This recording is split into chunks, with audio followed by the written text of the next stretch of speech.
जय हिंद दोस्तों, मैं चंदन सर पिठौरी सिवान बिहार वाला। हम लगातार 5 दिनों से राष्ट्रपति के क्लास ले रहे हैं।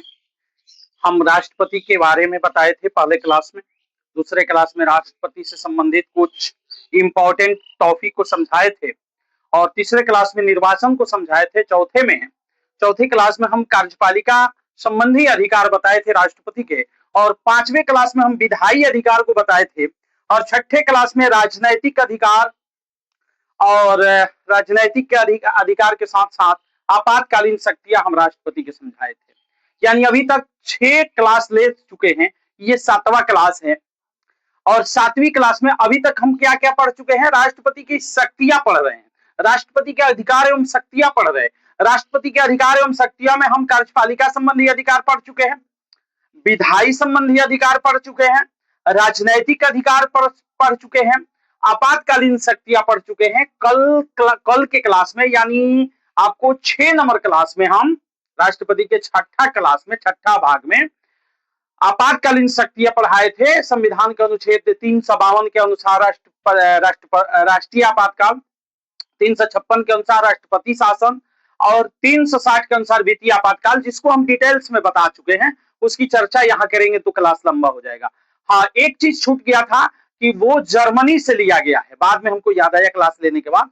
वो जो आपातकालीन राष्ट्रपति के आपातकालीन जो शक्तियां है वो जर्मनी से ली गई है। इसके अलावा अगर कुछ हमसे छूट जाता है तो आप कमेंट कीजिएगा, तो हम जरूर बताएंगे नेक्स्ट क्लास में। आगे देखेंगे राष्ट्रपति की क्षमा दान की शक्ति आज पढ़ने वाले हैं कि राष्ट्रपति के पास क्षमा दान की शक्ति कौन सी है। तो आपसे बता दें कि अगर भारत में अगर कोई है तो वो है राष्ट्रपति, जो सुप्रीम कोर्ट के द्वारा सुनाए गए सजा में परिवर्तन लाने की क्षमता अगर किसी के पास है। सर्वोच्च न्यायालय अगर आपको सुना चुकी है, कोई भी सजा किसी व्यक्ति को अपराधी घोषित कर चुकी है, अगर उसे बदलने की क्षमता अगर किसी के पास भी है तो वो है राष्ट्रपति। अगर किसी को सजा दी जा चुकी है, वो अपराधी घोषित हो चुका है, उस व्यक्ति की सजा में परिवर्तन ला सकते हैं राष्ट्रपति। दोषी ठहराए गए व्यक्ति के दंड को क्षमा कर सकते हैं राष्ट्रपति, निलंबन कर सकते हैं राष्ट्रपति, यानी कुछ दिन तक के लिए रोक सकते हैं, लघुकरण कर सकते हैं राष्ट्रपति। कहने का मतलब कि उस सजा को कम कर सकते हैं, जैसे फांसी की सजा को जीवन कारावास में बदल दे, जीवन कारावास की सजा को कम करके कुछ दिनों की सजा बना दे। इस तरह से लघुकरण कर सकते हैं, माने क्षमा को माने वो क्षमा करके उस जो सजा सुनाया है कोई भी कोर्ट, हाई कोर्ट या सुप्रीम कोर्ट, उसको कम कर सकते हैं, घटा सकते हैं, लघुकरण कर सकते हैं।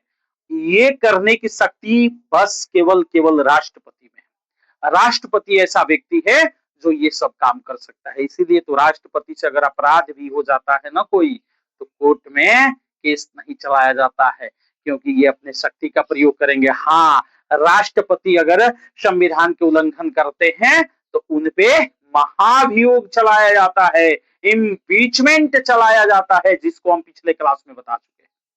तो ये राष्ट्रपति की क्षमादान की शक्ति थी कि किसी भी व्यक्ति को अगर दोषी ठहराया गया है तो उस दोष में उस अपराधी के जो सजा सुनाई गई है उस सजा को कम कर सकते हैं, घटा सकते हैं, निलंबित कर सकते हैं।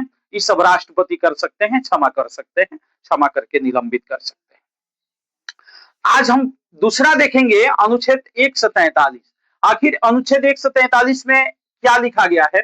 तो अनुच्छेद 143 में लिखा गया है कि अगर कोई विषय राष्ट्रीय महत्व का है, देश लेवल पर है, अगर कोई विषय राष्ट्रीय महत्व का है तो उस विषय संबंधी मुद्दा पर राष्ट्रपति सर्वोच्च न्यायालय से सलाह ले सकते हैं। अगर कोई विषय राष्ट्रीय महत्व का है तो उस विषय पर निर्णय लेने से पहले या उस विषय संबंधी कोई भी विचार करने से पहले राष्ट्रपति चाहे तो सर्वोच्च न्यायालय से सलाह ले सकते हैं, सुप्रीम कोर्ट से सलाह ले सकते हैं। अब प्रश्न उठता है, क्या सलाह ले लिए तो उस सलाह को मानना जरूरी है? जी नहीं, उस सलाह को मानना या न मानना राष्ट्रपति के ऊपर निर्भर करता है। राष्ट्रपति अगर चाहेंगे तो जो सलाह सुप्रीम कोर्ट से लिए हैं उसको मान भी सकते हैं, अगर चाहेंगे न मानना तो उसको नहीं भी मानेंगे। लेकिन अनुच्छेद 143 के अनुसार, अनुच्छेद 143 के अनुसार राष्ट्रपति सर्वोच्च न्यायालय से सलाह लेते हैं। कौन से विषय पर विशेष करके सलाह लेंगे? राष्ट्रीय महत्व के विषय पर। छोटे छोटे विषय पर सुप्रीम कोर्ट से सलाह लेने राष्ट्रपति काहे जाएंगे? राष्ट्रपति के पास छोटा छोटा विषय क्यों जाएगा? तो जो राष्ट्रीय महत्व का विषय होता है वो राष्ट्रपति के पास जाता है। अगर राष्ट्रपति को ऐसा महसूस होता है, ऐसा जान पड़ता है कि इस पर सलाह लेना सर्वोच्च न्यायालय से बेहतर रहेगा, तो उस परिस्थिति में राष्ट्रपति सर्वोच्च न्यायालय से सलाह अनुच्छेद 143 के अनुसार लेते हैं। और वो सलाह अब राष्ट्रपति के ऊपर डिपेंड करता है कि राष्ट्रपति मानेंगे या नहीं मानेंगे, उनके ऊपर डिपेंड करता है। आगे हम पढ़ेंगे अनुच्छेद 239। आखिर 239 में क्या लिखा है? संघ शासित क्षेत्र, संघ शासित क्षेत्र यानी यूटी। संघ शासित क्षेत्रों की संख्या 8 है अभी, राज्य 28 है। संघ शासित क्षेत्रों की संख्या, केंद्र शासित प्रदेशों की संख्या 8 है।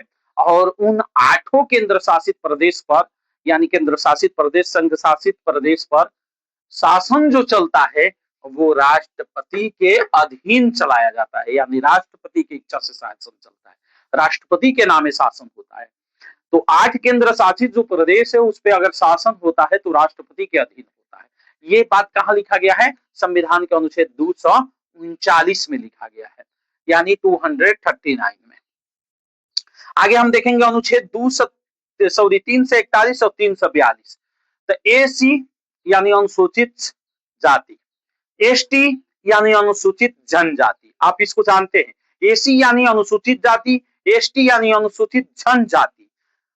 तो अनुसूचित जाति, अनुसूचित जनजाति के रूप में विभिन्न सामाजिक समूहों की पहचान तथा उन्हें इन सूचियों में शामिल करने की शक्ति राष्ट्रपति को है।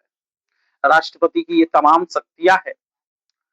और इसके बाद और 2 रह जा रहा है राष्ट्रपति की शक्तियां, जिसको बोर्ड पर नहीं हम लिख पाए। थोड़ा छोटा छोटा लिखते हैं तो माने बच्चों को दिक्कत होता है, चाहे आप लोगों को देखने में दिक्कत होता है, इसलिए थोड़ा बड़ा बड़ा लिखे। या बड़ा बड़ा लिखे तो हमारा बोर्ड थोड़ा सा छोटा है, नहीं कवर कर पाए।